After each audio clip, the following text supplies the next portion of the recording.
Bapak, Ibu, Saudara sekalian yang dikasihi oleh Tuhan Yesus Kristus, selamat datang di ibadah online Bethany International Church Melbourne. Kita semua bersyukur karena kasih Tuhan Yesus begitu besar, perlindungan dan pemeliharaannya atas setiap kita. Sebelum kita ibadah, mari kita bersatu hati bawa dalam doa permohonan kita pada pagi hari ini. Mari kita berdoa. Bapa dalam surga, kami mengucap syukur Tuhan, karena Tuhan jadikan hari yang baru untuk kami bisa beribadah pada hari Minggu ini. Terima kasih untuk kasih setia Tuhan. Engkau selalu hadir tepat pada waktunya, penuh dengan kerinduan menunggu kami anak-anak-Mu. Pagi hari ini Tuhan, biarlah kami memberikan waktu kami yang terbaik, hati dan pikiran kami Tuhan, dan kami siap untuk menerima firman Tuhan. Biarlah Roh Kudus mengurapi setiap kami Tuhan, sehingga kami boleh diubahkan melalui ibadah kami pada pagi hari ini. Kami berdoa mengucap syukur dalam nama Tuhan Yesus. Amin. Shalom saudara-saudara, kita mau puji Allah kita bersama-sama, amin. Hari ini kita di rumah kita masing-masing, kita mau nyatakan kebesaran namanya. Ada kuasa dalam nama Yesus, amin. Kami mau memuji Tuhan. Mari sama-sama katakan. Namanya Tuhan, menara yang teguh, kota benteng perlindunganku, Allah yang perkasa, Dia Bapa yang kekal, gunung batu keselamatanku, Engkau yang termulia di bumi di surga, termasyhur perkasa selamanya.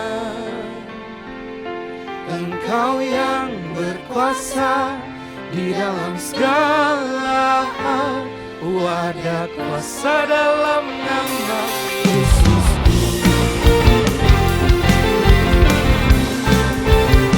Ada kuasa dalam nama-Mu Tuhan.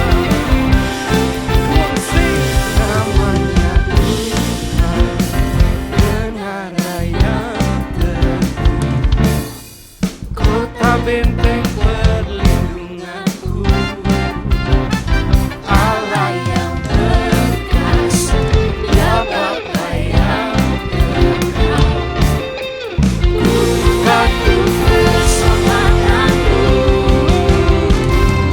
Engkau yang termulia di bumi di surga, termasyhur perkasa selamanya.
persiapkan hati kita hari ini. Kita mau menyembah Tuhan bersama-sama. Terima kasih Bapa, hari ini kami datang ke dalam hadirat-Mu. Kami rendahkan diri kami Tuhan. Dan kami hanya mau meninggikan diri kami, sebab hanya Engkau yang layak atas semua sembah kami Tuhan. Terima kasih Yesus. Mari katakan pujian ini. Ku bersyukur padamu Tuhan atas kasih-Mu. Ku bermazmur bagi nama-Mu yang kudus,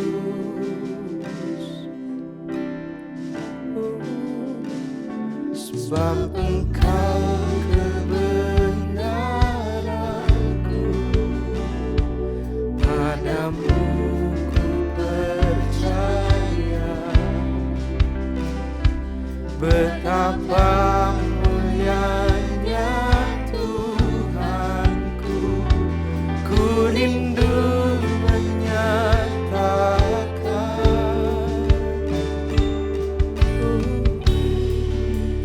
tinggikan diri-Mu mengatasi langit. Kebesaran-Mu Tuhan mengatasi bumi. Tinggikan diri-Mu mengatasi langit. Kemuliaan-Mu Tuhan mengatasi bumi.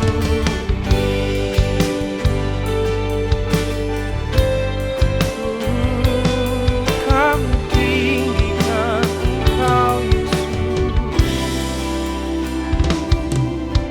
Ku bersyukur padamu Tuhan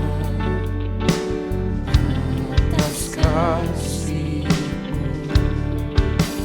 Ku bermazmur bagi nama-Mu yang kudus.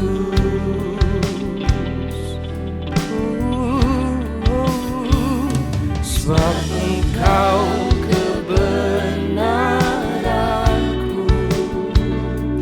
Padamu ku percaya, betapa mulianya Tuhanku. Ku rindu menyatakan, ku tinggikan diri-Mu mengatasi langit. Kebesaran-Mu Tuhan mengatasi bumi. Oh, tinggikan diri-Mu mengatasi langit. Kemuliaan-Mu Tuhan mengatasi bumi.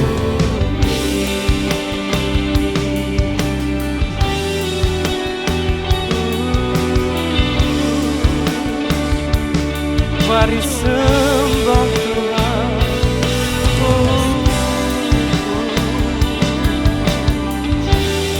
Kami menyembah-Mu Tuhan, sebab Engkau yang layak terima sembah kami.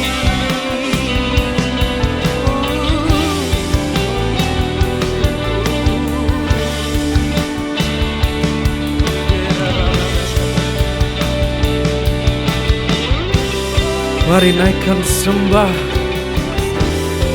Hari ini segala pujian hanya bagi-Mu Tuhan. Setiap hidup kami hanya untuk menyembah-Mu Tuhan.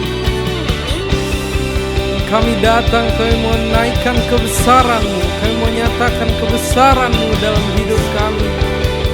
Di tengah situasi yang ada, di tengah kesusahan yang ada, satu hal yang kami tahu, Engkau tetap setia bersama kami. Amin.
Engkau yang layak ditinggikan Tuhan.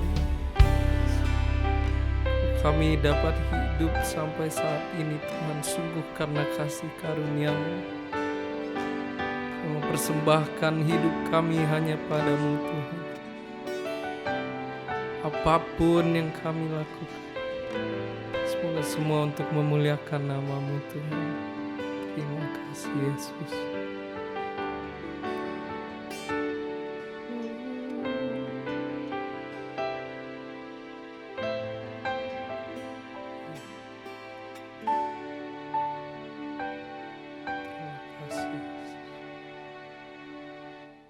Hari ini topik doa kita adalah tetap tentang pergumulan di tengah pandemik COVID-19 ini. Oleh karena itu, Bapak Ibu Saudara sekalian, dimanapun kita berada, mari kita satu hati, kita bawa doa permohonan kita kepada Tuhan. Mari kita berdoa. Bapa dalam surga, kami mengucap syukur Tuhan, karena sekitar 6 bulan Tuhan, kami sudah menjalani semuanya ini. Dan kami boleh merasakan rahmat Tuhan selalu baru. Kasih dan perlindungan Tuhan sempurna bagi setiap kami. Saat ini kami bersatu hati Tuhan, untuk saudara-saudara kami yang pada masa-masa ini sedang ikut mengalami kesukaran karena pandemi COVID ini. Mereka yang mengalami pencobaan dalam kesehatan mereka, mereka yang mengalami pergumulan di dalam pekerjaan, dalam masalah keuangan mereka. Bapa dalam surga, kami percaya Engkau tidak pernah meninggalkan kami. Tuhan menolong kami Tuhan, bahkan Tuhan memberikan kekuatan bagi kami semua pada masa-masa ini. Tuhan, biarlah kami boleh selalu berharap kepadamu saja dan kami percaya, menaruh iman kepercayaan kepada Tuhan Yesus, bahwa pada saatnya Tuhan akan mengangkat semuanya ini Tuhan. Pada masa-masa di mana kami harus banyak stay at home Tuhan, biarlah kami boleh menggunakan waktu-waktu kami yang berharga Tuhan, untuk bersekutu bersama Tuhan, mencari hadirat-Mu Tuhan.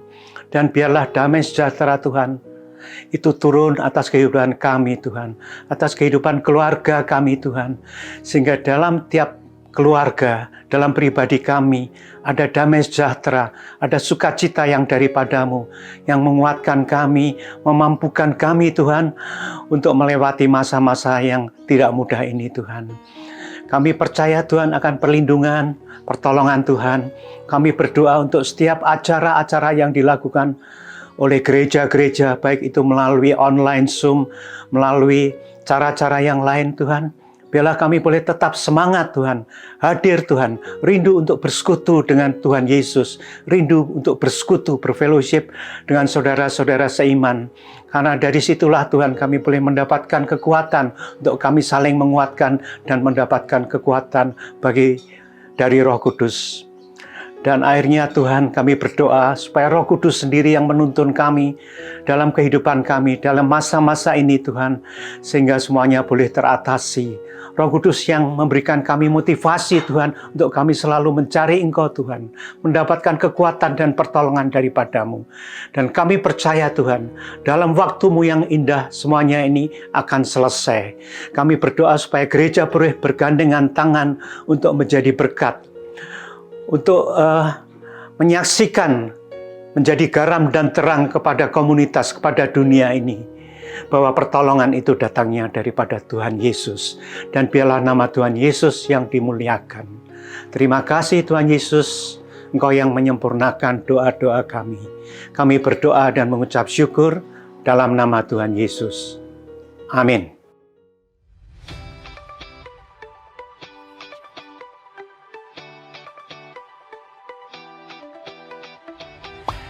We would like to invite you to join our online retreat Campfire that will be held from 25th to 26th of September 2020 via Zoom. It is open to everyone who wants to join. The camp will be ministered by Pastor Rubin Adi Abraham, Pastor Yakub Ezra, Pastor Johan Handoyo, Pastor Betty Handoyo, and Pastor Daniel Prayogo. Registration opens today. Simply scan the QR code to register. Workers' prayer meeting will be held through Zoom meeting on Saturday, 12th of September 2020 from 10 a.m. to 12 p.m. The link for the Zoom meeting will be sent to all workers. Quarantine cannot stop you from worshiping and praising the Lord together. Let's join Cultivated Podcast event Worship Night at Home, where we will worship together from the comfort of our home. The event will be streamed live from Cultivated Podcast Instagram on Saturday, 12th of September 2020 at 9 p.m. You can also submit your prayer request by sending us a direct message to Cultivated Podcast Instagram page. Ladies Fellowship Women of Impact Community will be holding a revival night with BCS Singapore on Friday, 11th of September 2020 at 7 p.m. AEST. Please visit BCS Singapore YouTube channel to watch the service. Our weekly bulletin is still running as usual, with more testimonies and articles from our congregation.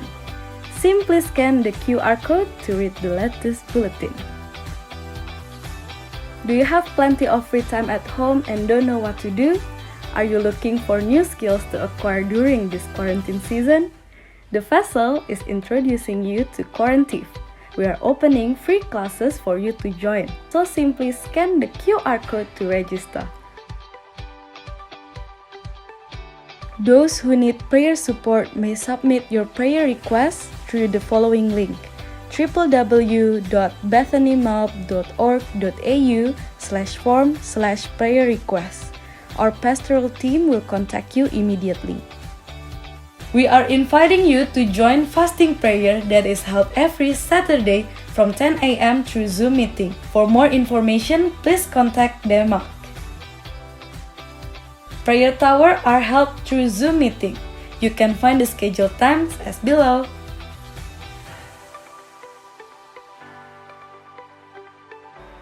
Offering and tithing can still be done through online transfer. If you want to make offering, please transfer it to this account on the screen. You can also make offering through Tithely by scanning the QR code on the screen.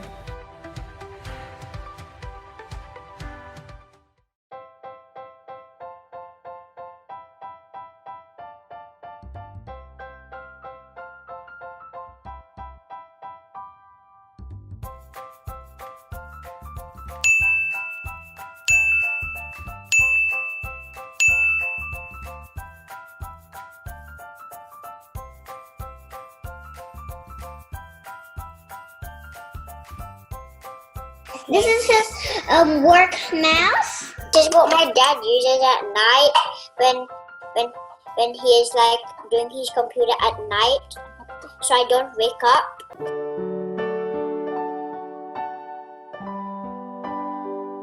This is the one that my dad liked it so much. He wear it when all the family walking. This is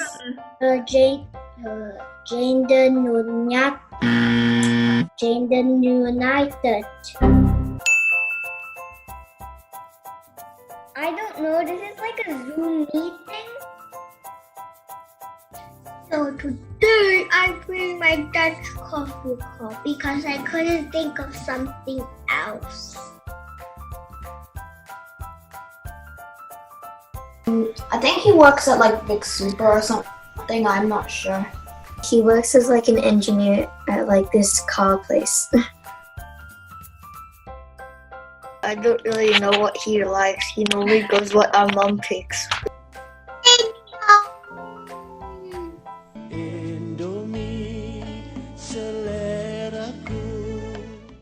Indomie?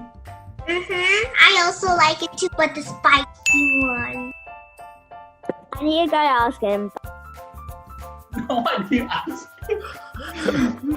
A few moments later. Role in a family, obviously, yeah. From What? McDonald's. Wow!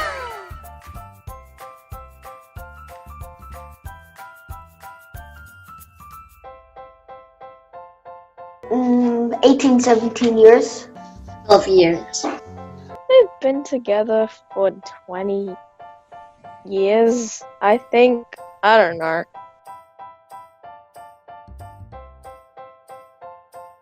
Maybe he would if he had enough money.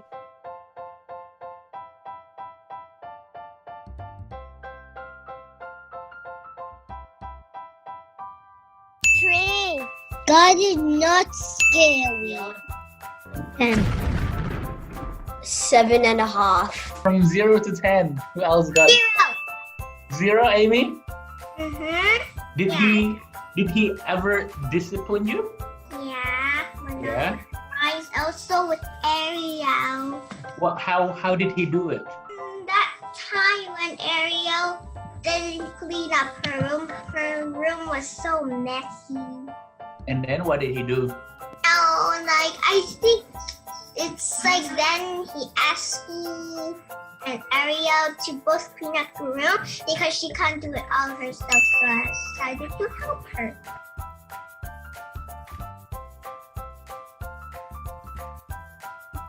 He gets angry at me. It's like, Kenneth, do your work now, no more playing, or else you get grounded, or something like that.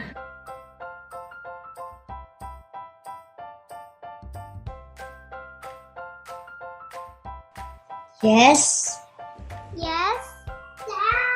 Me is yes and no. Sometimes yes and no. Sometimes not that many. I see. I can see a lot of gestures, no? Yeah? A lot of nodding and not for Daryl.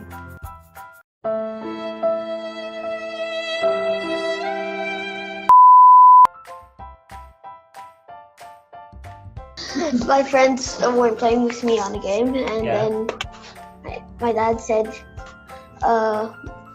"What's wrong?" And said, "My friends are playing with me." And then what did he So I didn't do? have a game. He went to the shops and bought me 3 games. Like when I'm like feeling down, like I usually ask my dad for help, and then like he always encourages me to keep on pushing, and he'll be always there for me. Like during this lockdown, he's like at home too, so it helps a lot.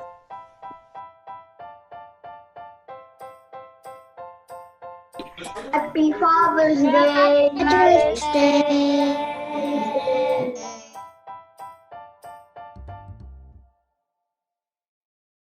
Ku sembah Engkau, Yesus, hanya Engkau, Allah di hidupku.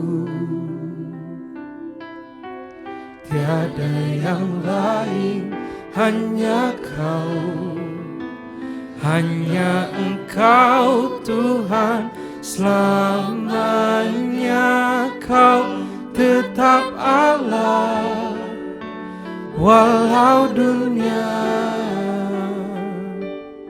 semua bergoncang, tak tergoyahkan Kau tetap Allah.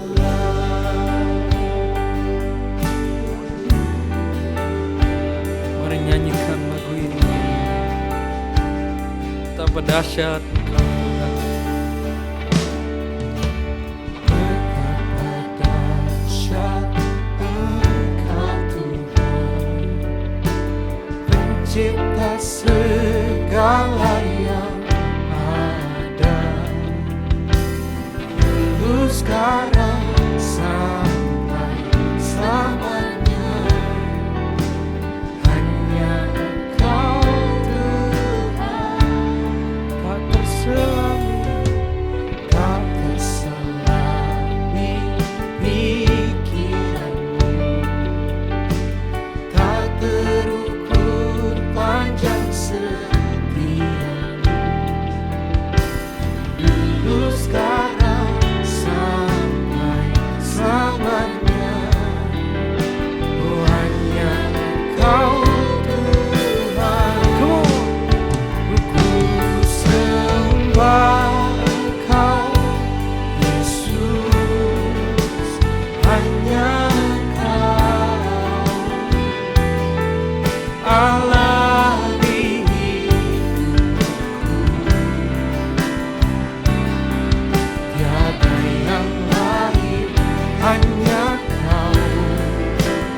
Deklarasikan sekali lagi. Ku sembah Engkau, Yesus, hanya Engkau, Allah di hidupku. Tiada yang lain, hanya Kau, hanya Engkau Tuhan.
Happy Sunday semuanya!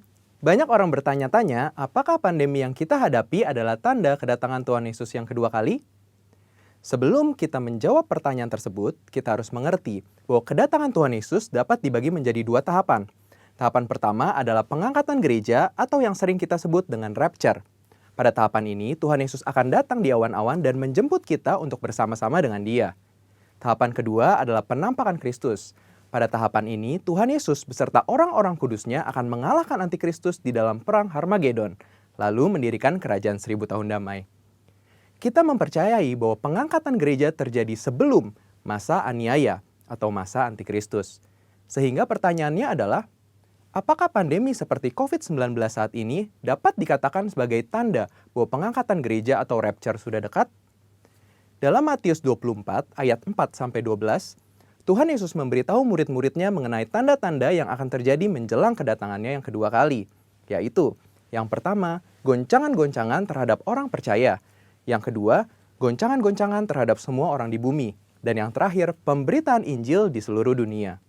Nah, yang perlu kita perhatikan adalah pada Lukas 21 ayat yang ke-11, Tuhan Yesus memberikan tanda-tanda yang dapat dirasakan oleh semua orang.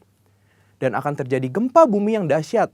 Di berbagai tempat akan ada penyakit sampar dan kelaparan, dan akan terjadi juga tanda-tanda yang mengejutkan dan tanda-tanda yang dahsyat dari langit. Tanda-tanda yang Tuhan ungkapkan adalah kejadian yang harus terjadi, karena itu adalah bagian dari rencananya. Dan tanda-tanda ini akan terjadi berulang-ulang di dalam sejarah manusia sebelum kedatangan Tuhan Yesus. Kita telah melihat banyak goncangan terjadi terhadap orang percaya. Banyak orang Kristen dianiaya karena percaya kepada Tuhan Yesus. Goncangan-goncangan juga terjadi kepada semua orang di bumi, seperti bencana alam, krisis ekonomi, bahkan merebaknya sakit penyakit. Efek dari goncangan-goncangan ini adalah meluasnya pemberitaan Injil, karena orang semakin mencari Tuhan di tengah penderitaan. Dan goncangan juga mendorong kita untuk segera melakukan apa yang Tuhan perintahkan, khususnya amanat agung. Dari pengertian ini, dapat kita simpulkan bahwa pandemi dapat dikatakan sebagai bagian dari tanda-tanda kedatangan Tuhan Yesus yang kedua kali. Saudara, yang perlu diingat adalah kita tidak dapat mengatakan bahwa setelah pandemi ini Tuhan Yesus pasti akan langsung datang. Tetapi, kita juga tidak bisa berkata bahwa sesudah pandemi ini Tuhan Yesus pasti tidak akan datang. Karena Tuhan Yesus jelas mengajar bahwa orang percaya tidak dapat menghitung atau menduga kapan waktu kedatangannya. Tidak ada yang tahu. Tetapi kita diminta untuk mempersiapkan diri menyambut kedatangannya. Mengenai kedatangan Tuhan Yesus yang kedua kali yang sudah amat dekat juga sudah disampaikan Roh Kudus sejak 2009 kepada Pastor Niko Nyotora Harjo. Roh Kudus menunjukkan dalam Yoel 2 ayat 28-32 bahwa akan terjadi pencurahan Roh Kudus juga goncangan-goncangan yang luar biasa. Akan tetapi melalui hal tersebut akan ada banyak orang berseru kepada Tuhan dan diselamatkan. Tahun 2013, Tuhan memberikan pernyataan melalui Pastor Niko bahwa yang dimaksud dengan pencurahan Roh Kudus adalah Pentakosta yang ketiga. Sejak saat itu, Pentakosta ketiga aktif disebarkan di mana-mana. Pastor Russell Evans dari Planet Shakers Church, Australia mendapat penglihatan bahwa Roh Kudus sedang dicurahkan di Indonesia. Ada kebangkitan jutaan anak-anak muda yang penuh Roh Kudus, yang cinta mati-matian akan Tuhan, dan akan melayani dengan cara yang belum pernah dilihat sebelumnya. Ini adalah jawaban doa bagaimana Pentakosta ketiga akan terjadi khususnya di Indonesia. Pentakosta ketiga juga diteguhkan oleh banyak hamba Tuhan baik dalam dan luar negeri di Empower 21, yaitu bahwa kegerakan ini akan lebih besar daripada pencurahan Roh Kudus di Azusa Street. Roh Kudus memberi pengertian bahwa Pentakosta ketiga akan menuntaskan amanat agung dan setelah itu Tuhan Yesus akan datang kembali. Kita percaya bahwa ini pasti terjadi. Kita dapat mengambil kesimpulan bahwa pandemi yang sedang terjadi hari-hari ini adalah bagian dari tanda-tanda penggenapan Pentakosta ketiga, di mana pencurahan Roh Kudus dan goncangan yang terjadi akan mengakibatkan banyak orang berseru kepada Tuhan dan diselamatkan. Artinya, amanat agung Tuhan sedang digenapi. So, setelah kita mengetahui hal tersebut, apakah yang harus kita lakukan untuk menyambut kedatangannya? Ada 4 hal, yaitu yang pertama, hidup berjaga-jaga, artinya hidup kudus di hadapan Tuhan dan di hadapan manusia. Yang kedua, Hidup siap sedia, artinya siap menyambut kedatangan Tuhan Yesus kapan saja. Yang ketiga, hidup setia, melakukan perintah Tuhan, artinya melakukan amanat agung Tuhan Yesus dengan Pentakosta yang ketiga. Dan yang terakhir, hidup intim dengan Tuhan, artinya banyak membaca, merenungkan, melakukan firman Tuhan, banyak memuji, menyembah Tuhan, dan banyak berdoa berbahasa roh. Saudara, walaupun pandemi COVID-19 mempunyai dampak negatif bagi dunia, tetapi jangan lupa, bagi kita yang percaya kepada Tuhan Yesus, pandemi ini adalah bagian dari tanda-tanda kedatangan Tuhan Yesus untuk menjemput kita, gerejanya. Mari persiapkan diri kita dan senantiasa menanti-nantikan kedatangannya. Haleluya! Tuhan Yesus memberkati.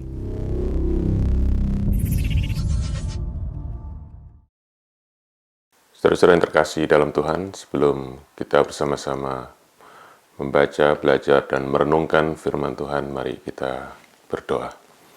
Bapa di dalam surga, kami bersyukur untuk hari ini, hari yang Tuhan jadikan di mana kami boleh bersama-sama melihat kembali kemurahan kasih Tuhan yang Engkau curahkan di dalam kehidupan kami. Kami bersyukur untuk pemeliharaan Tuhan, perlindungan Tuhan, dan semua yang Tuhan sediakan hari demi hari dalam kehidupan kami. Dan hari ini kami bersyukur, kami sekali lagi boleh mendapat kesempatan yang indah. Kami boleh mendengar firman Tuhan. Kami boleh belajar mengenal kebenaran firman Tuhan yang menuntun kehidupan kami. Firman yang menjadi roti hidup, air hidup buat jiwa dan roh kami. Kami berdoa Tuhan biar Engkau memberikan kemurahan kepada kami supaya hari ini tidak ada satupun benih firman Tuhan yang terbuang sia-sia. Tetapi semuanya boleh jatuh ke tanah hati yang baik yang kami hari ini sediakan untuk Engkau memberkati kami dengan bagian yang terbaik yang Tuhan sudah sediakan buat kami semua. Biar oleh kuasa Roh Kudus kami hari ini boleh mengerti kebenaran firman-Mu. Dan kami boleh Tuhan mengalami kegairahan untuk kami mengenal kebenaran firman-Mu lebih lagi. Di dalam nama Tuhan Yesus kami berdoa. Amin. Mari kita sama-sama membaca dari surat Ibrani pasal yang ke-5 ayat yang ke-11 sampai dengan pasal yang ke-6 ayat yang ke-3. Ibrani pasal yang ke-5 ayat yang ke-11 sampai dengan pasal yang ke-6 ayat yang ke-3. Hari ini kita akan merenungkan bersama-sama tentang satu pesan firman Tuhan, tentang pentingnya kita bertumbuh di dalam kehidupan rohani kita. Saya akan bacakan ayat firman Tuhan ini, saudara ikuti di Alkitab saudara masing-masing. Tentang hal itu, banyak yang harus kami katakan, tetapi yang sukar untuk dijelaskan. Karena kamu telah lamban dalam hal mendengarkan. Sebab sekalipun kamu ditinjau dari sudut waktu, sudah seharusnya menjadi pengajar, kamu masih perlu diajarkan asas-asas pokok dari pernyataan Allah, dan kamu masih memerlukan susu, bukan makanan keras. Sebab barang siapa masih memerlukan susu, ia tidak memahami ajaran tentang kebenaran, sebab ia adalah anak kecil. Tetapi makanan keras adalah untuk orang-orang dewasa, yang karena mempunyai panca indera yang terlatih, untuk membedakan yang baik daripada yang jahat. Sebab itu, marilah kita tinggalkan asas-asas pertama dari ajaran tentang Kristus, dan beralih kepada perkembangannya yang penuh. Janganlah kita meletakkan lagi dasar pertobatan dari perbuatan-perbuatan yang sia-sia dan dari dasar kepercayaan kepada Allah, yaitu tentang pelbagai pembaptisan, penumpangan tangan, kebangkitan orang-orang mati, dan hukuman kekal. Dan itulah yang akan kita perbuat jika Allah mengizinkannya. Saudara-saudara sekalian, hari ini kita merayakan Father's Day. Dan kepada semua Bapak, all fathers yang beribadah hari ini, saya ingin kita sama-sama merenungkan. Sebagai seorang ayah, kita punya keinginan untuk anak-anak kita. Satu hal yang kita rindukan adalah harapan kita terhadap anak-anak kita boleh tercapai. Apa yang menjadi harapan utama dari bapak-bapak semua? tentu kita punya banyak keinginan, kita bahkan miliki cita-cita untuk anak-anak kita. Tetapi tentu satu hal yang kita rindukan adalah anak-anak kita menjadi orang-orang yang bertumbuh, menjadi besar, menjadi dewasa. Waktu anak-anak kita lahir sebagai bayi, kita senang sekali melihat mereka, ya. Kita gendong mereka, kita lihat mereka lucu sekali, ya. Dan memang bayi-bayi itu lucu dan menyenangkan, saudara. Tetapi kalau bayi-bayi terus tinggal bayi, setelah bertahun-tahun, saudara, tidak lagi menyenangkan, tetapi menyedihkan. Kita ingin anak-anak kita bertumbuh. Saya beberapa kali bertemu dengan orang-orang yang sudah lama saya tidak berjumpa, dan waktu mereka bertemu dengan saya dan keluarga saya, dengan istri, anak-anak saya, mereka seringkali mengucapkan kalimat ini, "Wah, anak-anakmu sekarang sudah besar ya? Ya, waduh, dulu masih kecil, sekarang sudah besar. Kok bisa?" Ya, saya selalu jawab, saudara-saudara, dengan jawaban yang sama. Sebab saya beri makan mereka, okay? Because I fed them. Ya. Dan saudara-saudara, mereka bertumbuh. Nah, waktu anak-anak saya bertumbuh, saudara-saudara, satu hal yang mereka lakukan dari waktu ke waktu, ya, tidak setiap hari, tetapi setelah beberapa saat mereka lakukan, yaitu apa? Mereka ingin mengukur tinggi badan mereka. Dan untuk mengukur tinggi badan mereka dan mengetahui bahwa mereka sudah bertumbuh, mereka tidak memakai alat ukur, tetapi mereka memakai patokan. Dan di rumah, saudara-saudara, 2 orang yang dipakai sebagai patokan. Yang pertama istri saya, dan yang kedua saya.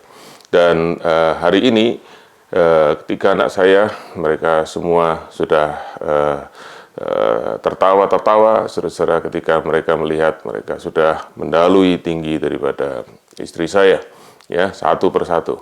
Dan istri saya, saudara-saudara, tidak merasa kecewa atau sedih sedikit pun, bahkan dia merasa bahagia karena anak-anaknya bertumbuh. Jadi mereka sudah melewati tinggi badan daripada istri saya.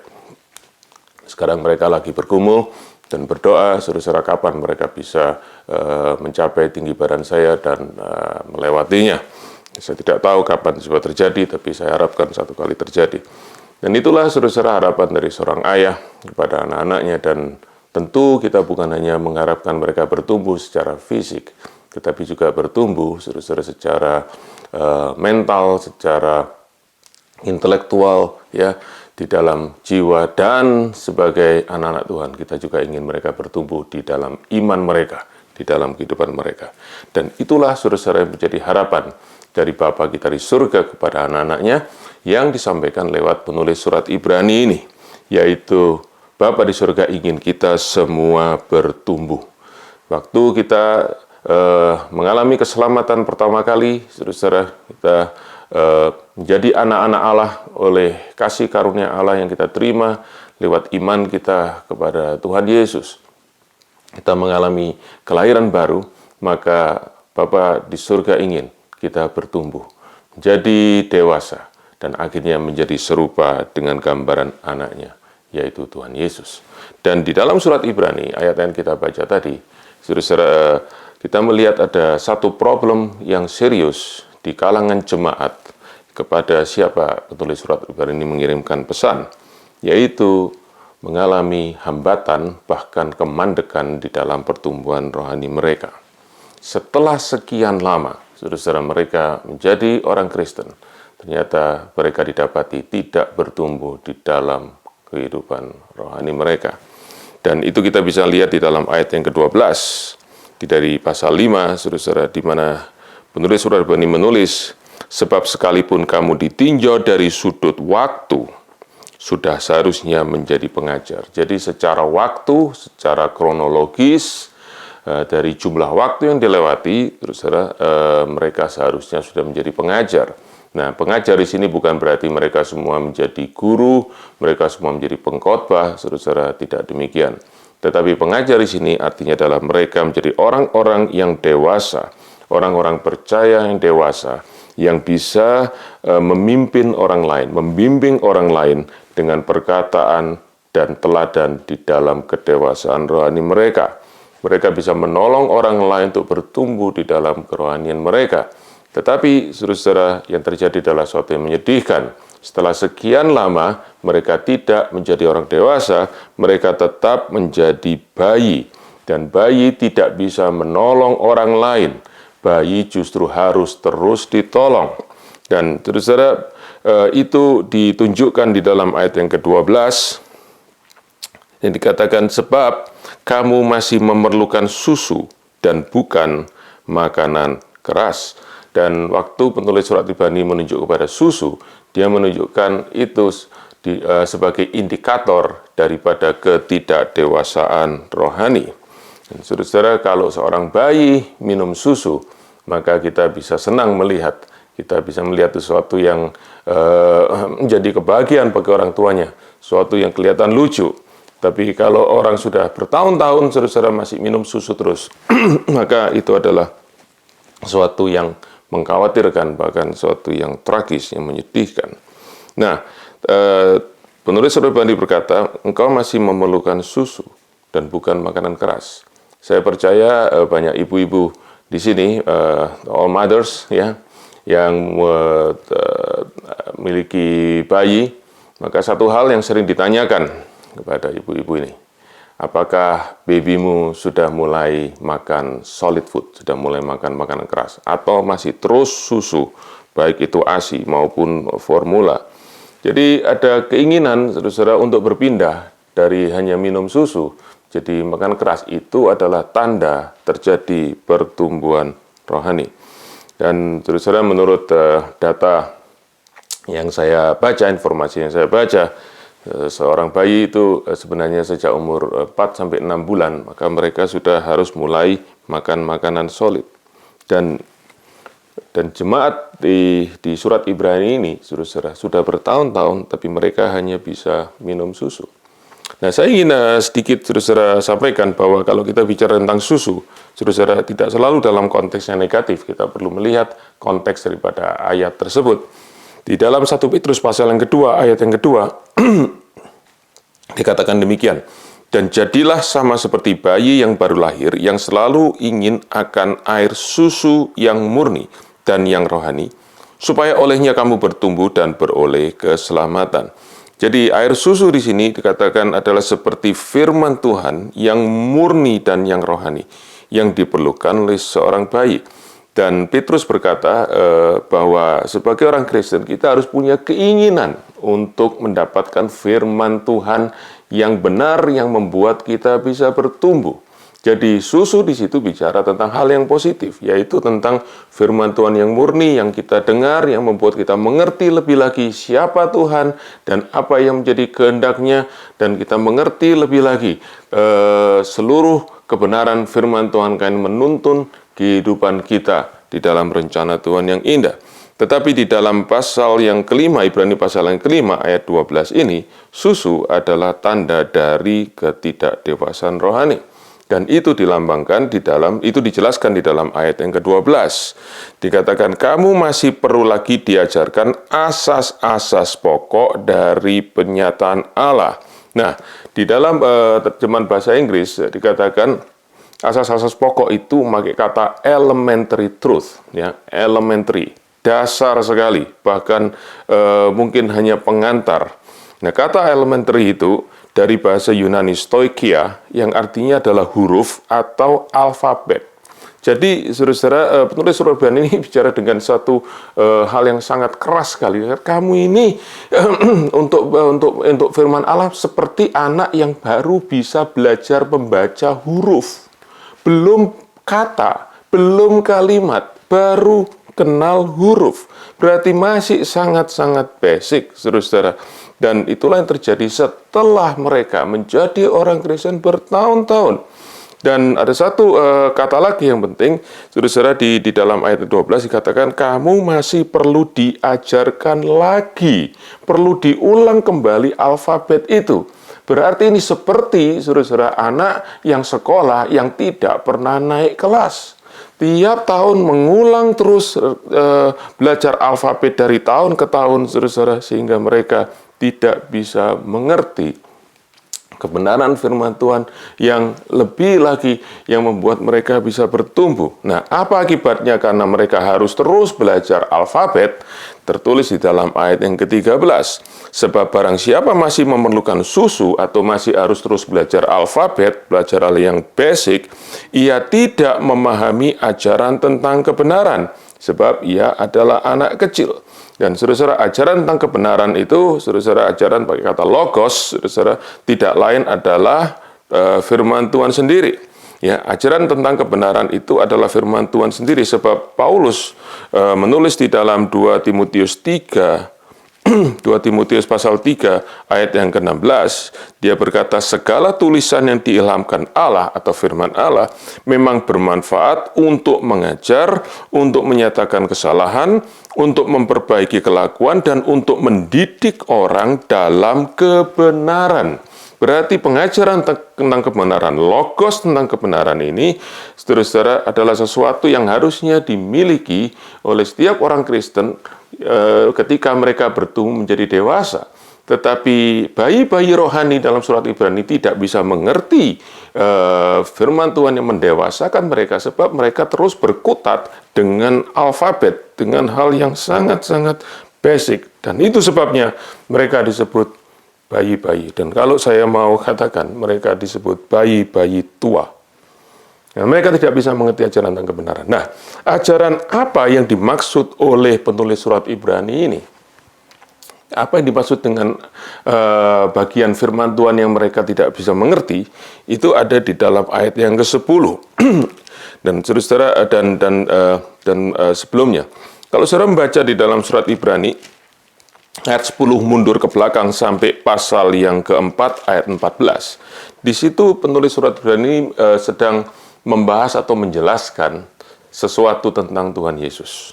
Dan di situ dijelaskan bagaimana Tuhan Yesus itu menjadi imam besar yang menjadi perantara antara manusia dengan Allah. Sehingga kita bisa datang kepada Allah karena ada imam besar yang membawa kita, yang memediasi kita, sehingga kita bisa datang kepada Allah.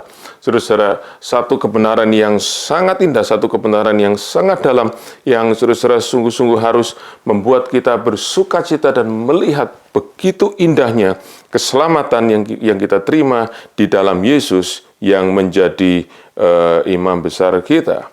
Nah, tetapi, saudara-saudara, sampai ayat 10 ketika penulis surat Ibrani berkata Yesus ditunjuk menjadi imam besar oleh Allah menurut peraturan Melkisedek, dia berhenti di situ.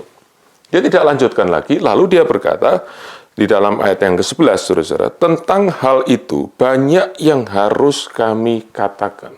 Tentang Yesus sebagai imam besar. Masih banyak lagi yang harus kami jelaskan. Masih banyak lagi hal-hal yang indah yang kami ingin kamu mengerti. Oke? Nah, tetapi aku harus berhenti sampai di sini. Kenapa? Karena kalimat berikutnya berkata, hal-hal itu sukar untuk dijelaskan. Dalam bahasa Inggris katakan, it is hard to make it clear to you. Penulis ini, saudara-saudara, mengeluh karena dia merasa orang-orang ini nggak bisa mengerti ketika mereka dijelaskan perihal Yesus sebagai imam besar. Dan dia merasa ini seperti seorang guru yang mengajar muridnya, ini pelajaran nggak masuk di dalam pikiran mereka. Mereka nggak nangkep, ya. Mereka tidak bisa mengerti. Nah, mengapa, saudara-saudara? Nah, tidak secara sederhana. Kalau kita bicara tentang pelajaran di kelas, saudara-saudara, maka ada 3 hal. Oke, ada tiga objek di situ. Yang pertama ada pengajar, kedua ada bahan pelajaran, dan ketiga ada murid. Dan ketika bahan pelajaran itu tidak bisa diterima, saudara-saudara, maka ada beberapa kemungkinan. Kemungkinan pertama, bahan pelajarannya terlalu sulit, ya, terlalu sukar diterima dan terlalu tinggi begitu ya, terlalu rumit. Atau yang kedua, pengajarnya tidak bisa ngajar dengan baik. Oke, dan dua kemungkinan ini, saudaraku, tidak terjadi di dalam surat Ibrani ini. Karena, saudara-saudara, yang diajarkan adalah firman Allah. Dan firman Allah itu diberikan kepada kita supaya kita bisa mengerti. Allah tidak memberikan firman-Nya supaya kita bingung. Supaya kita lalu bertanya-tanya apa artinya ini. Tapi supaya kita bisa mengerti dan kita diberkati di dalam kehidupan kita, yaitu kita bisa bertumbuh, saudara-saudara, menjadi seperti yang Allah kehendaki di dalam kehidupan kita. Dan saudara-saudara, karena itu bukan soal pengajarnya, problemnya bukan di pengajar, problemnya bukan di pelajarannya, tetapi problemnya ada di muridnya. Ini kemungkinan yang ketiga, dan ini yang terjadi di dalam surat Ibrani ini. Dia berkata, ayat yang ke-11 kita lihat, hal yang sukar itu dijelaskan, karena kamu telah lamban dalam hal mendengarkan. Terjemahan bahasa Inggris, salah satu terjemahan bahasa Inggris berkata, because you no longer try to understand. Engkau tidak lagi ada usaha untuk bisa mengerti. Terus saudara, terjemahan bahasa Inggris yang lain berkata, you have become dull of hearing. Nah, kata dull ini, saudara, kita sering terjemahkan sebagai kata bosan, ya. Tapi kata dull ini berasal dari kata Yunani notros, yang artinya malas, sluggish or lazy. Jadi, penulis surat berkata, kamu tidak bisa mengerti yang aku jelaskan tentang Yesus sebagai imam besar, karena kamu malas untuk belajar. Kamu tidak mau sungguh-sungguh mendengarkan, dan kamu tidak mau sungguh-sungguh mempelajari ini, dan kamu bahkan tidak punya keinginan untuk belajar tentang kebenaran Injil yang lebih dalam lagi. Jadi problem dari jemaat di Ibrani ini, di surat Ibrani ini, bukan problem intelektual, bukan problem intelligence, tetapi adalah problem motivasi, problem di dalam hati mereka, yaitu mereka mengalami kemalasan rohani. Mereka tidak punya interest, mereka tidak punya kelaparan, kehausan untuk mengerti lagi firman Tuhan lebih jauh dari apa yang mereka sudah mengerti bertahun-tahun yang lalu waktu pertama kali mereka menjadi orang Kristen. Dan karena itu tidak heran setelah bertahun-tahun pengertian mereka adalah pengertian yang sempit dan juga pengertian yang dangkal. Saudara, dan karena itu mereka tidak bisa, hidup mereka tidak bisa jadi berkat buat orang lain. Hidup mereka tidak bisa jadi dewasa yang bisa mendewasakan orang lain. Mereka terus menjadi anak-anak yang terus hanya maunya susu terus. Dan mereka terus hanya mau diperhatikan, mereka hanya mau terus diturutin apa yang menjadi kemauan mereka sebagaimana layaknya seorang bayi. Dan itu yang dikeluhkan, saudara, oleh penulis surat Ibrani ini. Dan saya merasa bahwa setelah hampir 2000 tahun sejak ayat ditulis, saudara, maka saya merasa masih banyak orang-orang yang mengaku dirinya Kristen yang seperti ini. Banyak orang yang masih merasa, saudara, bahwa belajar Alkitab atau saudara yang diberi istilah belajar teologi itu satu yang tidak berguna. Itu hanya menghabiskan waktu. Dan saya sering mendengar kalimat-kalimat diucapkan, saudara, seperti misalkan doktrin itu hanya pengetahuan di kepala yang mati. Ya, tidak ada gunanya, hanya membawa kepada perdebatan, hanya membawa kepada perpecahan. Saudara-saudara, memang ada orang-orang yang belajar Alkitab hanya untuk berdebat. Saya akui memang ada yang demikian. Tetapi saudara-saudara, kita jangan melihat contoh yang buruk. Mari kita melihat orang-orang yang belajar Alkitab sampai mereka sungguh-sungguh bisa bertumbuh dan hidup mereka diubahkan, saudara-saudara, oleh kebenaran firman Tuhan yang mereka pelajari itu. Kalimat yang lain yang sering saudara-saudara muncul adalah, kalau engkau belajar Alkitab terus, ya, engkau belajar teologi terus, nanti engkau akan jadi seperti orang Farisi. Dan saudara-saudara, hal itu saudara-saudara memberikan hambatan, bahkan saudara memberikan perasaan takut dan khawatir untuk banyak orang yang ingin belajar Alkitab, karena mereka tidak ingin menjadi seperti orang Farisi, saudara-saudara, pada zaman Tuhan Yesus, yang akhirnya saudara-saudara menyalibkan Tuhan Yesus. Tetapi saudara-saudara, itu bukanlah sesuatu yang kenyataan yang sebenarnya. Sebab sekali lagi kebenaran firman Tuhan diberikan pada kita untuk supaya kita bisa bertumbuh dalam rencana Tuhan, bahkan kita bisa bertumbuh menjadi seperti Yesus. Firman Tuhan, belajar firman Tuhan adalah supaya hidup kita diubahkan menjadi seperti Yesus, bukan jadi Farisi, saudara-saudara. Dan karena pengertian-pengertian yang salah demikian, saudara-saudara, maka orang tidak lagi punya keinginan untuk belajar Alkitab sungguh-sungguh, dan mereka hanya puas dengan apa yang mereka ketahui, karena itu tahun demi tahun, ayat-ayat yang mereka ketahui hanya terbatas yang itu saja.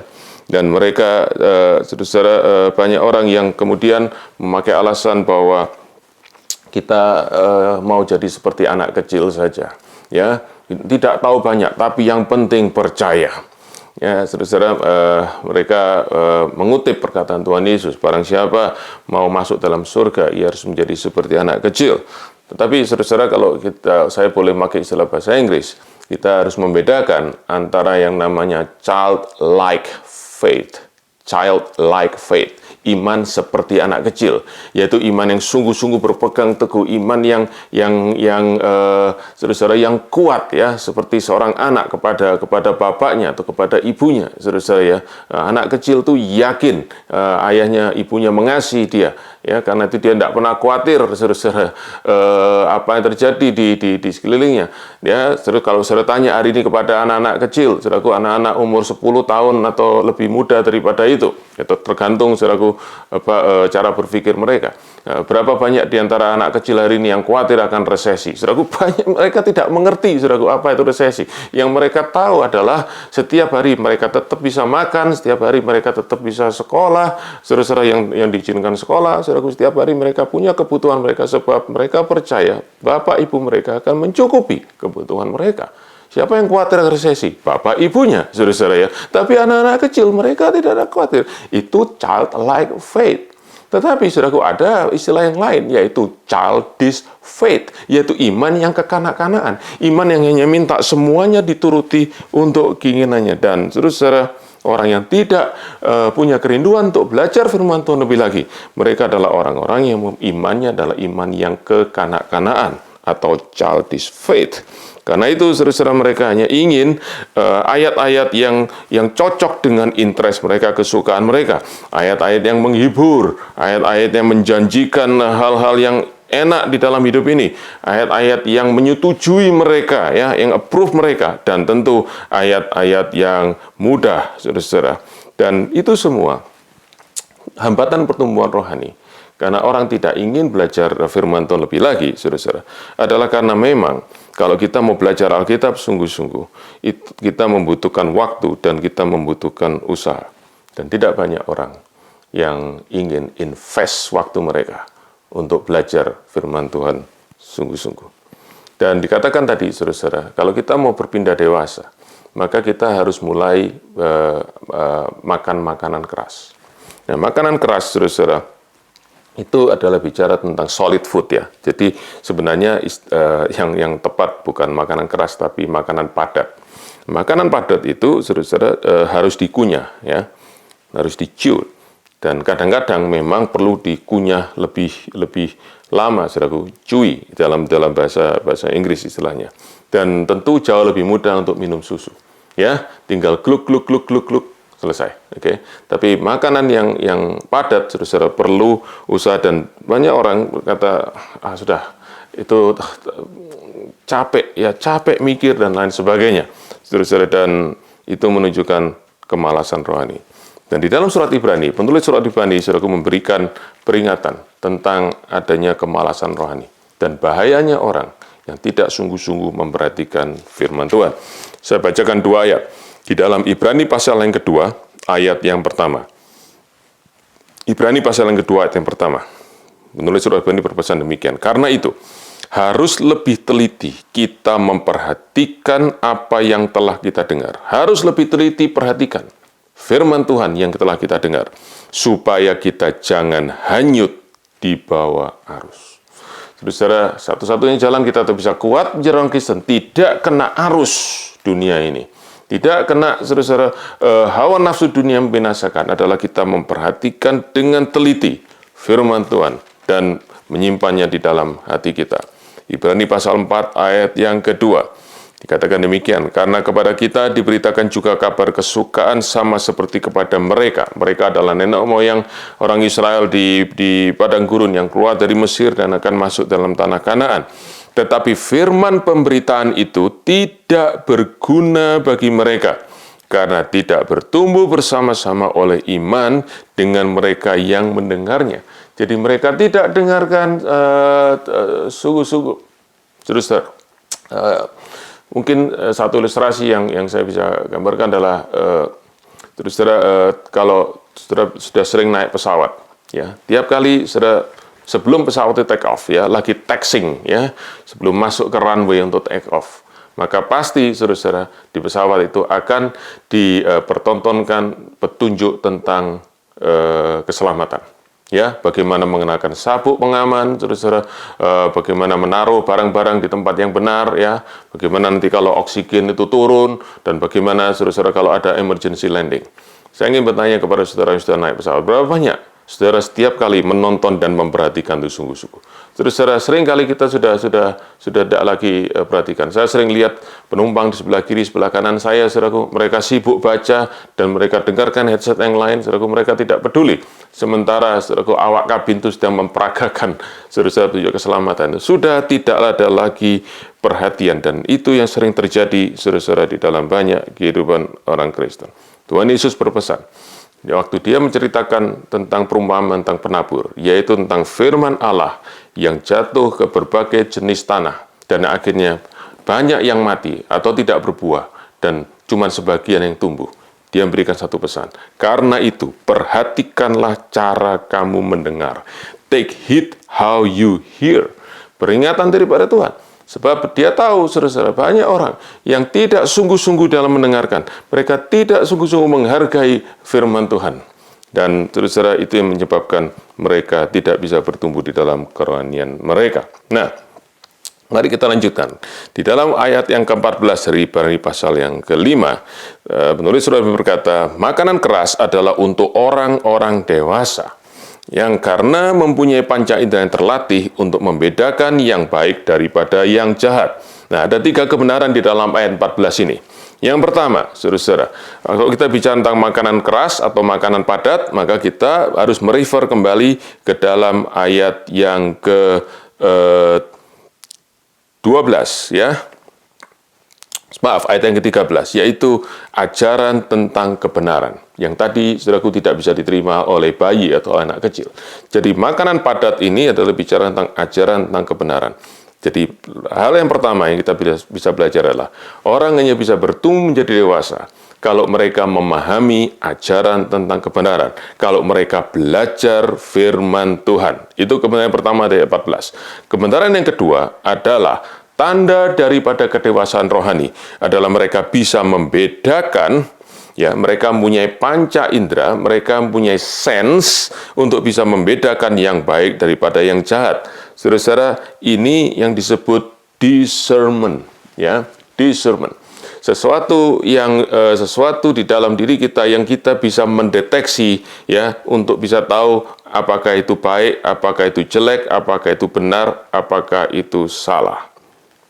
Dan saudara-saudara, orang-orang dewasa, mereka bisa punya intuisi atau discernment, ya, kemampuan untuk membedakan manakah kehendak Allah, mana yang bukan. Itu seperti yang Paulus tulis dalam Roma pasal 12 ayat yang kedua. Janganlah kamu jadi serupa dengan dunia ini, tapi berubahlah oleh pembaruan budimu. Dan bagaimana kita bisa berubah? Saudaraku, oleh pembaruan budi kita lewat firman Tuhan, sehingga kamu dapat membedakan manakah kehendak Allah, apa yang baik, yang berkenan, dan yang sempurna. Nah, saudara-saudara, itu yang kedua. Dan discernment ini, saudaraku, adalah sesuatu yang penting. Karena discernment ini menunjukkan bahwa seringkali hal-hal yang perbedaan antara baik dan buruk, benar dan salah, saudara-saudara, kehendak Allah atau bukan kehendak Allah, tidak mudah untuk dideteksi. Tidak serta-merta kelihatan. Dan hanya orang-orang yang punya discernment ini yang bisa melihat itu sehingga mereka tidak bisa tertipu dengan apa yang kelihatannya seperti firman Allah, padahal bukan. Dan Paulus menuliskan pesan kepada jemaat di Efesus, di dalam Efesus pasal yang keempat, ayat yang ke-14. Dia berpesan ayat 13 dan 14 dikatakan, sampai kita semua mencapai kesatuan iman dan pengetahuan yang benar tentang anak Allah, kedewasaan penuh dan tingkat pertumbuhan yang sesuai dengan kepenuhan Kristus, ayat 14, sehingga kita bukan lagi anak-anak yang diombang-ambingkan oleh rupa-rupa angin pengajaran, oleh permainan palsu manusia dalam kelicikan mereka yang menyesatkan. Saudara-saudara, Paulus tidak mungkin menulis pesan ini kalau dia tidak tahu akan ada yang namanya rupa-rupa angin pengajaran, saudara-saudara, yang katanya pengajaran tetapi sebenarnya menyesatkan. Saudara-saudara, dia tidak mungkin menulis ini kalau dia tidak tahu, saudara-saudara, akan ada yang namanya permainan palsu daripada manusia. Dan saudara tahu, hal yang paling berbahaya dari suatu yang palsu adalah kemiripan dengan apa yang asli. Dan saudara-saudara, kemudian ada satu bahaya, yaitu kelicikan dari orang-orang yang ingin menyesatkan. Dan Paulus berkata, kalau engkau tidak jadi dewasa, engkau tetap anak-anak, engkau tidak akan bisa tahu, engkau akan diombang-ambingkan dan engkau akan disesatkan. Saudara, iman yang tidak dewasa adalah iman yang akan terombang-ambing, iman yang tidak bisa membedakan kebenaran, dan iman yang akan jatuh ke dalam kelicikan yang menyesatkan. Saudara-saudara, pertama kali waktu iblis membujuk Hawa di Taman Eden lewat ular, apa yang dia katakan? Dia pakai satu kalimat, bukankah Allah berfirman? Dan saudara-saudara, iblis memutarbalikkan firman Tuhan, saudara-saudara, dan Hawa engage di dalam conversation itu sehingga akhirnya dia tertipu dan dia melanggar perintah Allah. Dan hari ini saya khawatir, saudara-saudara, kalau kita tidak sungguh-sungguh belajar firman Allah, maka kita tidak bisa membedakan apakah yang kita dengar dari yang namanya khotbah itu sungguh-sungguh firman Allah, atau itu sebenarnya adalah ide sekuler, ide dari dunia ini, saudara-saudara, ide yang berasal dari namanya self-help psychology yang dibungkus oleh firman Tuhan, saudara-saudara, yang diperciki oleh firman Tuhan, sehingga karena ada ayat-ayat firman Tuhan yang disebut, saudara-saudara, lalu kita berpikir bahwa itu adalah firman Tuhan. Tidak selalu demikian. Dan siapa yang bisa membedakan itu adalah orang dewasa yang, saudara-saudara, tahu kebenaran firman Tuhan sebab dia menerima ajaran tentang kebenaran. Yang ketiga, kebenaran dari ayat 14 dikatakan bahwa kebenaran atau makanan padat itu akan memberikan kemampuan untuk discernment, membedakan yang baik dan yang jahat, karena terus-menerus terlatih. Constant use dalam bahasa Inggrisnya. Jadi, saudara-saudara, bagi saudara-saudara yang sudah mulai senang belajar firman Tuhan, satu yang sangat baik, tetapi jangan berhenti di situ. Sebab firman Tuhan itu baru bisa sungguh-sungguh berfungsi, bukan hanya waktu kita mengerti, tetapi waktu kita praktekkan, waktu kita pakai, waktu kita aplikasikan di dalam kehidupan kita sehari-hari. Tuhan Yesus menolak semua cobaan iblis hanya dengan memakai firman Tuhan. Dan itulah teladan dan contoh buat kita semua. Dan saudara-saudara, setelah penulis surat Ibrani ini memperingatkan, saudara, memberikan deskripsi tentang kekanak-kanakan rohani, ketidakdewasaan rohani, maka dia mulai, saudara-saudara, memberikan di pasal yang ke-6, dia memberikan satu dorongan. Ya, dia mengajak jemaat di surat Ibrani ini, ayo, jangan terus jadi anak kecil. Mari kita jadi orang dewasa, ya. Dan itu nasihatnya tertulis, saudara-saudara, pasal 6 mulai ayat pertama. Sebab itu, marilah kita, ya, diajak sama-sama. Marilah kita tinggalkan asas-asas pertama dari ajaran tentang Kristus dan beralih kepada perkembangannya yang penuh, dan kita menuju kepada yang lebih lagi sampai kita menjadi sempurna di dalam kehendak Tuhan. Nah, saudara-saudara, ada satu hal yang saya perlu jelaskan. Sebab kalimat ini bisa disalah mengerti, kalimatnya mari kita tinggalkan asas-asas pertama tentang ajaran tentang Kristus. Apa yang dimaksud dengan mari kita tinggalkan? Mari kita tinggalkan bukan berarti, saudara-saudara, itu sesuatu yang kita lupakan sebab tidak berguna. Tetapi kata mari kita tinggalkan itu berarti, saudara-saudara, setelah kita selesai itu, Mari sekarang kita maju ke hal yang berikutnya. Ya, saudara-saudara, setelah kita selesai satu tahap, setelah kita mengerti satu bagian, jangan puas, sebab masih banyak lagi yang Allah ingin berikan. Jangan terus berhenti di situ. Ya, jangan puas berhenti di bagian elementary.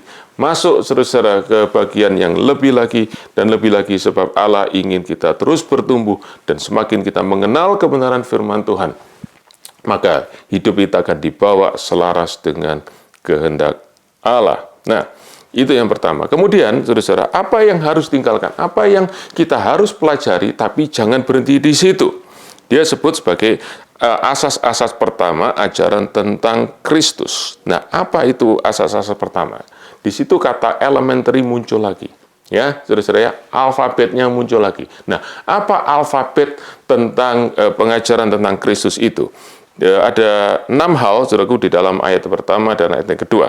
Yang pertama dikatakan, janganlah kita meletakkan lagi dasar pertobatan dari perbuatan yang sia-sia. Itu yang pertama, pertobatan dari perbuatan yang sia-sia. Kedua, dasar kepercayaan kepada Allah. Ya, yang kedua adalah kepercayaan kepada Allah. Kemudian ayat yang kedua, yaitu tentang berbagai ajaran tentang berbagai pembaptisan atau pembersihan. Ya, penyucian, itu yang ketiga, saudara-saudara. Kemudian yang keempat, penumpangan tangan. Ya, kemudian kebangkitan orang mati, yang kelima, dan hukuman kekal. Jadi 6 hal ini, saudara-saudara, dalam ayat 1 yang kedua disebut asas-asas pertama. Itu harus kita pelajari, itu harus kita mengerti sungguh-sungguh, tapi jangan berhenti di situ. Nah, saya hari ini, saudaraku, tidak ada waktu untuk menjelaskan tentang 6 hal ini, dan saya justru ingin kita semua bertanya. Saudara semua bertanya, sudahkah kita mengerti tentang 6 hal ini? Sudahkah kita mengerti tentang dasar pertobatan dari perbuatan yang sia-sia? Sudahkah kita mengerti apa artinya percaya kepada Allah? Sudahkah kita mengerti apa artinya pembaptisan dan pengudusan? Sudahkah kita mengerti tentang penumpangan tangan, kebangkitan orang mati, dan hidup yang kekal? Hukuman kekal. Sudahkah kita mengerti ini? Kalau belum, saudara-saudara, ini waktunya. Itu kita kembali, saudara-saudara, meletakkan dasar. Ini cuma alfabet, tetapi kalau kita tidak mengerti alfabet, kita juga tidak bisa membaca yang lebih lagi, saudara-saudara. Karena itu, saudara semua, belajar sungguh-sungguh, ya. Saudara yang belum ikut kom, saudaraku, belajar lewat kom. Itu, saudaraku, alfabet kita. Kita semua harus mengerti dasar iman percaya kita kepada Kristus. Haleluya. Nah, tetapi saudara yang sudah mengerti, jangan berhenti di situ. Saudara-saudara, terus lanjutkan lebih lagi, saudara-saudara, supaya kita terus bisa melihat keindahan kebenaran firman Tuhan makin hari makin luar biasa. Nah, kemudian, saudara-saudara, penulis surat ini berkata, mari kita lakukan, ya, mari kita sama-sama bertumbuh dan di dalam pertolongan Tuhan. Dia pakai kalimat jika Allah mengizinkan. Dan dia mengajak untuk orang-orang jemaat di surat Ibrani untuk mengenal Kristus. Dan isi daripada surat Ibrani ini kalau diringkas, saudara, ada satu hal. Jesus is better than everything in the Old Testament. Yesus itu lebih baik dari semua yang ada di perjanjian lama. Yesus lebih tinggi daripada Musa, dia lebih baik daripada Harun, dia lebih baik daripada imam-imam, dia lebih baik daripada semua korban persembahan, bahkan korban penghapus dosa perjanjian lama. Yesus lebih baik daripada Yosua. Semua yang lain, saudaraku, untuk menunjukkan bahwa iman kita harus tertuju kepada Yesus, menunjukkan kemuliaan Yesus. Dan itulah kerinduan Bapa untuk kita semua. Kita bisa mengenal Dia, bertumbuh di dalam pengenalan akan Yesus dan melihat kemuliaannya sampai mata kita bisa tertuju sungguh-sungguh kepada Yesus. Dan saudara-saudara, kita perlu bertumbuh. Tidak lagi, saudaraku, kita berkata Yesus memberi saya kesehatan, tapi kita harus bertumbuh berkata Yesuslah kehidupanku. Yesuslah yang membuat aku hidup. Dialah menjadi dasar kehidupanku. Tidak lagi kita berkata, Yesus memberi kepada aku kekayaan, tetapi kita berkata, dialah hartaku, dialah kekayaanku. Kita tidak lagi berkata, saudaraku, kita bertumbuh, tidak lagi kita terus berkata, Yesus membuat aku bahagia. Tetapi kita berkata, Yesuslah, Jesus is my joy. Saudaraku, kita bertumbuh dan mengenal kemuliaan Kristus yang menjadikan Dia pusat di dalam kehidupan kita. Ya, dan saya ingin tutup, saudaraku, singkat saja. Penulis surat Ibrani kemudian memberikan satu peringatan di dalam ayat yang keempat sampai dengan yang keenam. Kalau orang tidak mau bertumbuh, Saudara, ada satu bahaya besar. Karena itu, saudara, hanya ada dua pilihan dalam kehidupan orang Kristen. Either we are growing up or we are going down. Tidak bisa statik. Sebab tadi Ibrani pasal 2 berkata, ayat pertama, kita ini hidup di dalam arus. Tidak ada orang, saudaraku, yang diam dalam arus dan dia tidak bergerak. Dia akan ikut dengan arus. Salah satunya adalah dia harus berenang melawan arus. Dan di dalam ayat keempat sampai ke-6, penulis surat Ibrani memberikan peringatan yang sangat keras sekali. Dia berkata, sebab mereka yang pernah diterangi hatinya, yang pernah mengecap karunia surgawi, dan yang pernah mendapat bagian dalam Roh Kudus, dan yang mengecap firman yang baik dari Allah dan karunia-karunia dunia yang akan datang. Namun yang murtad lagi tidak mungkin dibaharui sekali lagi sedemikian sehingga mereka bertobat. Saudara-saudara, satu hal yang sangat mengerikan. Ada orang-orang yang sudah mengecap karunia daripada Allah, sudah mengecap firman Allah, sudah bisa merasakan keindahan firman Allah, tapi kemudian mereka tidak mau bertumbuh, kemudian mereka tidak mau terus melanjutkan perjalanan kehidupan mereka. Mereka mandek dan akhirnya mereka mundur tanpa mereka sadar. Sampai satu kali dikatakan, mereka itu murtad, mereka itu dalam bahasa Inggrisnya fall away, meninggalkan Tuhan, dan tidak bisa kembali lagi. Saudara, satu hal yang sangat-sangat tragis sekali. Impossible of return, point of no return, satu yang sangat mengerikan. Dan karena itu, saudara, di dalam tahun-tahun terakhir ini, kita sering mendengar tentang orang-orang Kristen, bahkan tokoh-tokoh Kristen, yang tiba-tiba berbalik dari iman mereka, keluar daripada iman mereka. Kita shock, kita terkejut. Tetapi tahukah saudara, bahwa hari ini banyak orang-orang yang mengaku dirinya Kristen, tapi sebenarnya mereka sudah tidak lagi mempercayai apa yang menjadi iman percaya daripada kekristenan. Saudara, mereka hanya secara lahiriah mereka hanya beragama seperti yang Paulus katakan di dalam pesannya kepada surat Timotius pasal yang ketiga ayat yang kelima.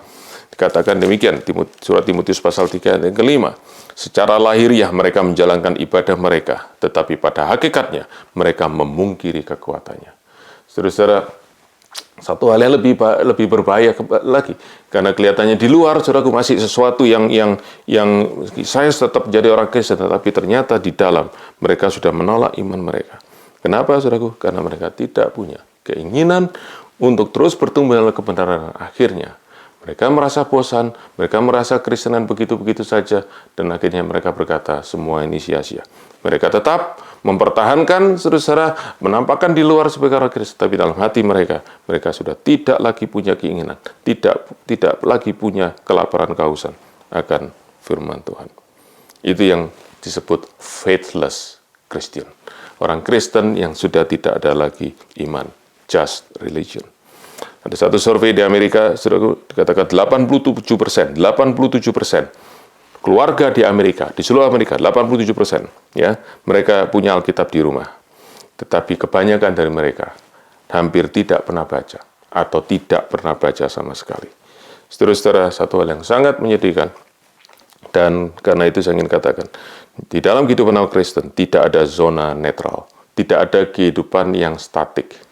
Ya, saudara-saudara, mobil saudara otomatis, saudaraku, tidak bisa taruh N, ya, hanya bisa D, drive, or R, reverse.